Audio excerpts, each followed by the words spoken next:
नमस्कार। जन पत्रकार चैनल में आपका स्वागत है। मैं रविंद्र ओझा देश दुनिया के तमाम छोटी बड़ी खबरों को लेकर आपसे मुखातिब हूँ। आइए देश की राजधानी दिल्ली से सटे नूह की बात करते हैं। वह नूह जिसे पहले मेवात के नाम से जाना जाता था, आज वह मजहबी हिंसा की आग में धूं कर जल रहा है। सावन महीने की सोमवारी को यानी 31 जुलाई को अचानक आम तौर पर शांत रहने वाले इस शहर को सांप्रदायिक नज़र लग गई। सांप्रदायिकता की आग ने देखते देखते ही हरियाणा के इस मुस्लिम बहुल ज़िले को अपने आगोश में ले लिया। चारों तरफ आगजनी, हिंसा, मारकाट, मजहबी नारे हवा में गूंजने लगे। माहौल इस कदर बिगड़ गया कि 31 जुलाई को आस पड़ोस में रहने वाले दो धर्मों के लोग एक दूसरे के खून के प्यासे हो गए।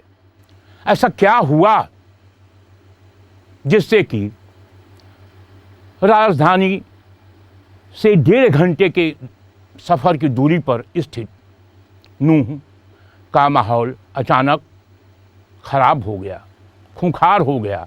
लोग एक दूसरे के खून के प्यासे हो गए। इसकी जड़ में विश्व हिंदू परिषद और बजरंग दल की ब्रजमंडल जलाभिषेक यात्रा है, जो हर साल सावन के महीने में सोमवार के दिन गुड़गांव से शुरू होकर नूह के नलखेड़ी शिव मंदिर तक जाती है।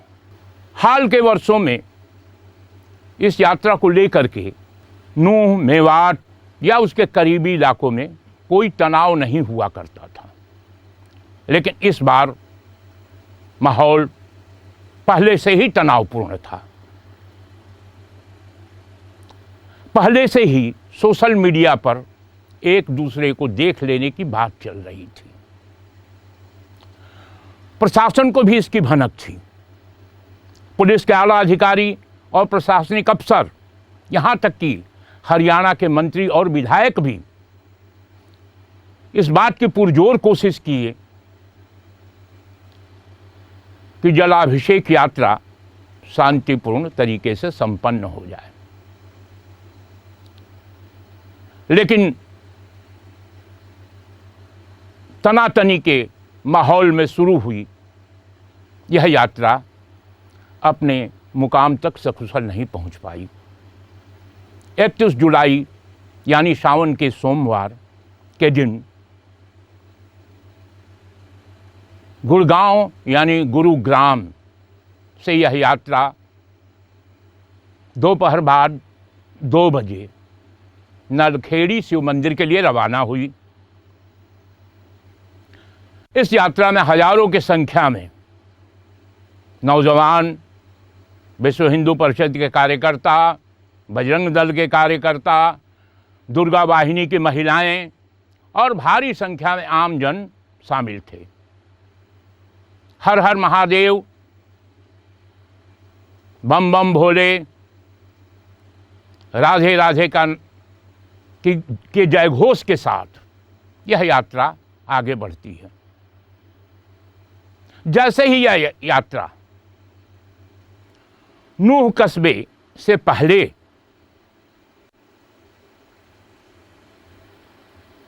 पहुंचती है तो अचानक इस जलाभिषेक यात्रा पर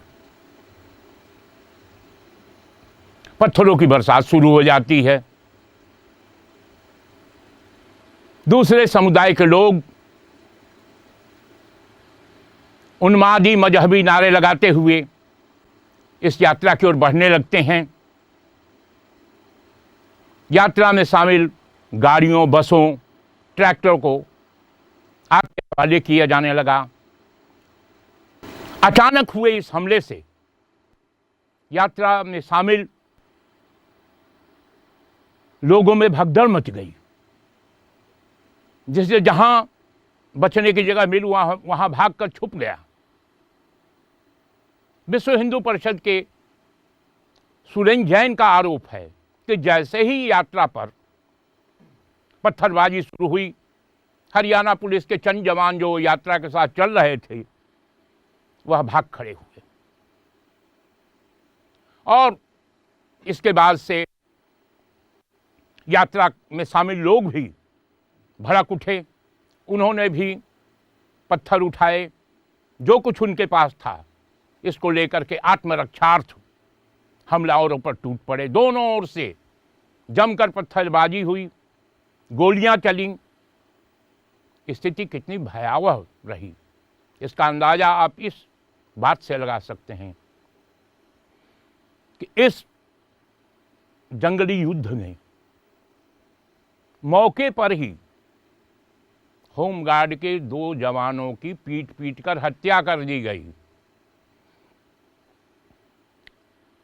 हरियाणा पुलिस के डीएसपी सज्जन को भेजे में गोली लगी है। इंस्पेक्टर अनिल कुमार को पेट में गोली लगी है। डीएसपी को तो मेदांता में गंभीर हालत में भर्ती कराया गया है। इंस्पेक्टर अनिल की भी हालत नाजुक बताई जा रही है। मौके पर ही 4 लोगों की मौत हो गई। जलाभिषेक यात्रा में शामिल एक शख्स को भीड़ ने पीट पीट कर मार डाला। पहले ही दिन 5 लोगों की मौत हुई है। इसके बाद से नूह से शुरू हुई दंगों की यह आग देखते ही देखते सोहना, गुड़गांव, पलवल, बल्लभगढ़, फरीदाबाद और आसपास के इलाकों में फैल गई। लोग आपस में एक दूसरे के दुश्मन हो गए। भीड़ ने दूसरे धर्म, दूसरे समुदाय के लोगों की बस्तियों पर धावा बोलना शुरू कर दिया। 1 अगस्त के दिन ऐसा लग रहा था कि दिल्ली एनसीआर में कानून नाम की कोई चीज ही नहीं है। जिसे देखिए वह दूसरे समुदाय के लोगों को दौड़ा रहा है। सड़कों पर खुलेआम दंगाइयों का राज रहा। पुलिस प्रशासन को इतना बेबस कभी नहीं देखा गया। ऐसा लग ही नहीं रहा था कि कानून का राज है। ऐसा लग रहा था कि दंगाइयों की हुकूमत चल रही है। जो जहां भारी पड़ रहा है दूसरे को दौड़ा रहा है, दूसरे को मार रहा है, दूसरे के घर, गाड़ी और संपत्ति को आग के हवाले कर रहा है। इस तरह का विभत्स दृश्य हम आप सिनेमा में देखते होंगे, लेकिन जो कुछ 31 जुलाई और 1 अगस्त को नूह, पलवल, बल्लभगढ़, सोहना, गुड़गांव, फरीदाबाद या अन्य जगहों पर हुआ, नहीं कर सकते हैं कि हम एक सभ्य समाज में रह रहे हैं। अब ऐसा क्या है कि नूह अचानक धधक पड़ा। हाल फिलहाल के वर्षों में गो तस्करी को लेकर के नूह का नाम चर्चा में रहा है। विश्व हिंदू परिषद, बजरंग दल के नेताओं का आरोप है कि नूह, मेवात ऐसे इलाके हैं जहां से राजस्थान, मध्य प्रदेश, पश्चिम बंगाल और देश के अन्य इलाकों में गोमांस की तस्करी धड़ल्ले से जारी है।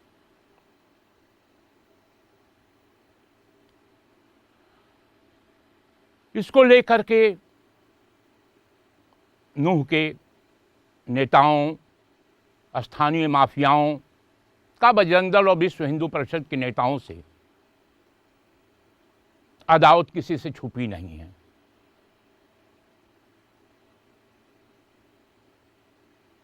लेकिन इन दंगों के बाद जो नाम हवा में तैर रहे हैं, जिन नामों को दोषी बताया जा रहा है,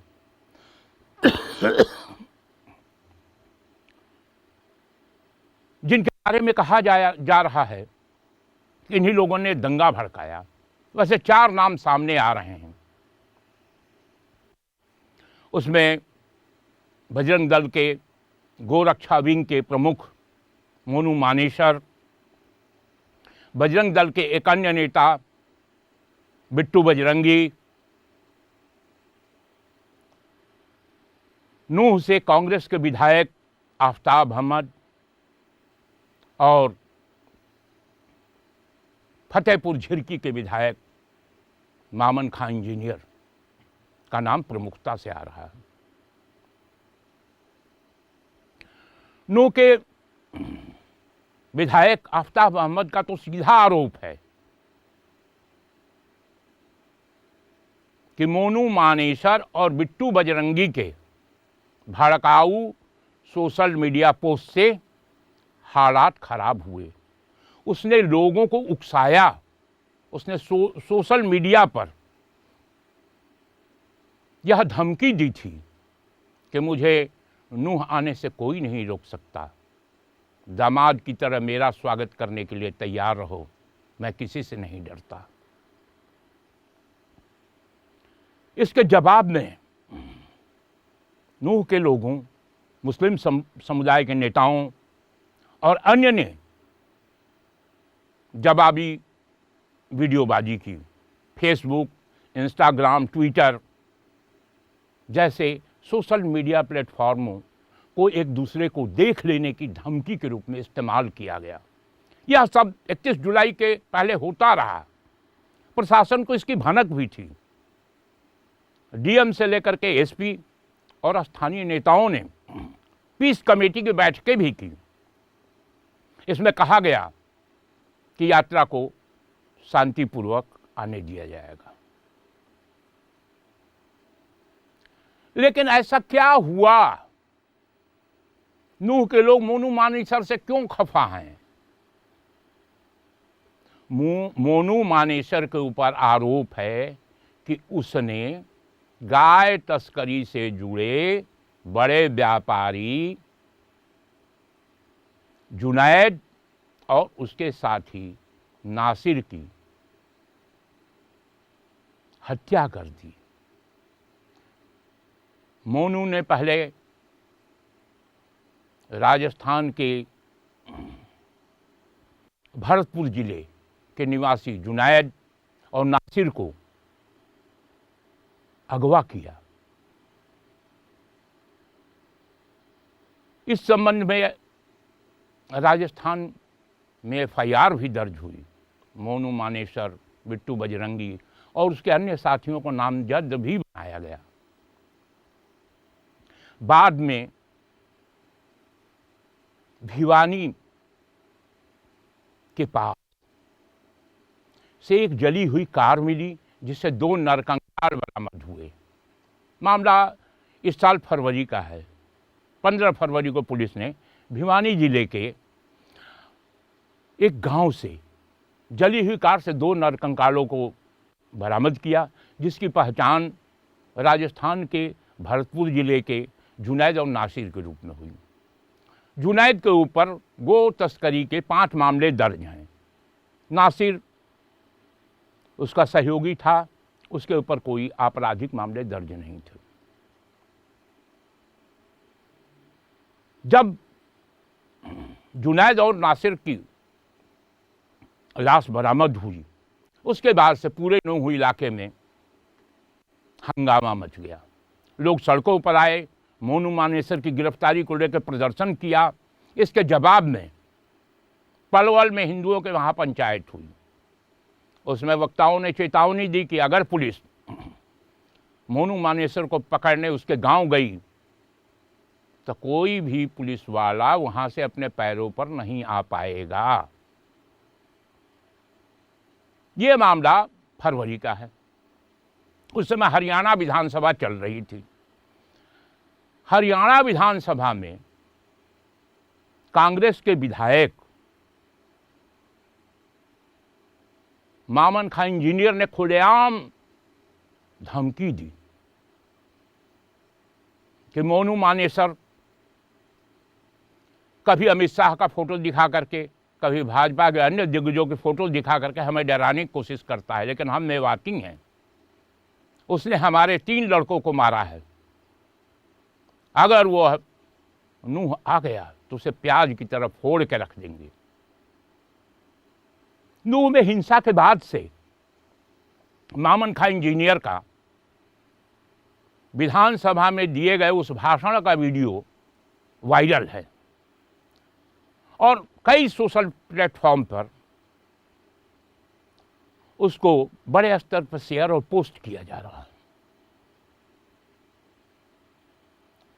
नूह सांप्रदायिक हिंसा में जब मोनू मानेसर का नाम आया तो मोनू ने कहा कि नूह मेवात को मजहबी हिंसा की आग में मैंने नहीं, मामन खां इंजीनियर ने झोंका है, उसकी गिरफ्तारी होनी चाहिए। वो गो पशु तस्करों का सरगना है, उसी के इशारे से पूरे इलाके में गाय की तस्करी होती है, गौ मांस की बिक्री होती है। अब यह तनातनी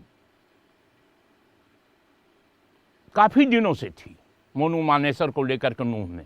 यह गुस्सा पनपता रहा।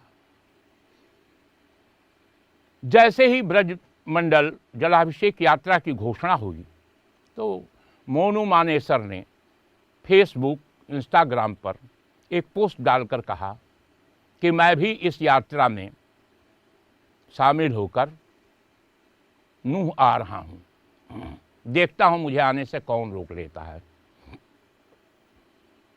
इसके बाद से दोनों पक्षों की ओर से एक दूसरे को देख लेने, एक दूसरे को सबक सिखाने के वीडियोस की बाढ़ आ गई। आफ्ताब अहमद जो नूह से कांग्रेस के विधायक हैं, उनका तो साफ आरोप है कि अगर मोनू मानेसर, बिट्टू बजरंगी ने विवादास्पद पोस्ट नहीं डाले होते तो नूह में हिंसा का सवाल ही नहीं उत्पन्न होता। ये जलाभिषेक यात्रा कोई नई नहीं है।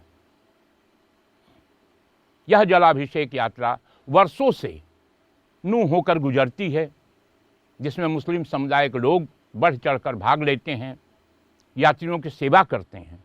लेकिन इस बार का माहौल मोनू मानेसर ने खराब किया, उसकी गिरफ्तारी होनी चाहिए। मोनू मानेसर, विश्व हिंदू परिषद और भाजपा के नेताओं का आरोप है कि नूह को हिंसा की आग में जलाने, विश्व हिंदू परिषद की यात्रा पर हमला करने, पथराव करने और यात्रियों पर अवैध असलहे से गोली चलाने के मामले में कांग्रेस नेताओं का हाथ है।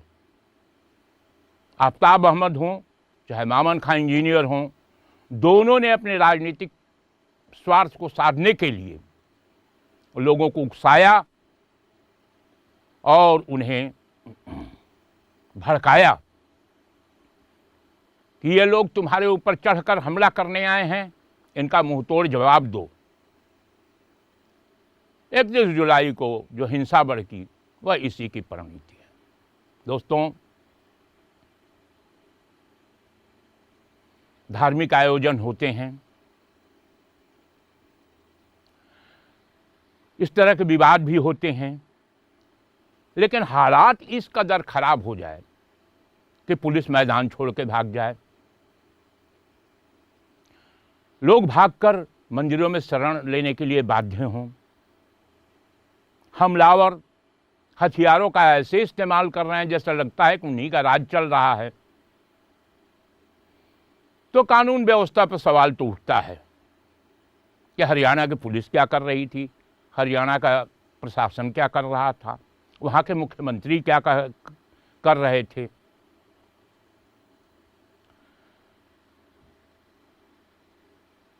नूह हिंसा को लेकर के हरियाणा के मुख्यमंत्री का कहना है कि दोषियों को बख्शा नहीं जाएगा, जो नुकसान हुआ है उसकी भरपाई दंगाइयों से की जाएगी। लेकिन उन्होंने साथ यह भी कह दिया कि पुलिस सबकी हिफाजत नहीं कर सकती। हरियाणा की आबादी 2.5 करोड़ है, अब पुलिस 60,000 है। अब 2.5 करोड़ लोग को 60,000 की पुलिस कैसे काबू कर सकती है? इसलिए हम दोषियों को एक एक कर पहचान करेंगे और उन्हें सख्त से सख्त सजा देंगे। नुकसान की भरपाई उन्हीं से करेंगे। नूह जम्मू कश्मीर के बाद भारत का एक ऐसा जिला है जो मुस्लिम बाहुल्य है। नूह का पहले नाम मेवात हुआ करता था, लेकिन 2016 में इसका नाम मेवात से बदलकर नूह कर दिया गया। नूह की आबादी 11 लाख के करीब है। इसमें से 80% मुस्लिम हैं, बाकी हिंदू। इसके 500 करीब गांवों में से 400 से अधिक गांवों पर मुस्लिमों का दबदबा है। यहाँ कांग्रेस की सियासी पकड़ बेहद मजबूत है। भाजपा नाम मात्र की है।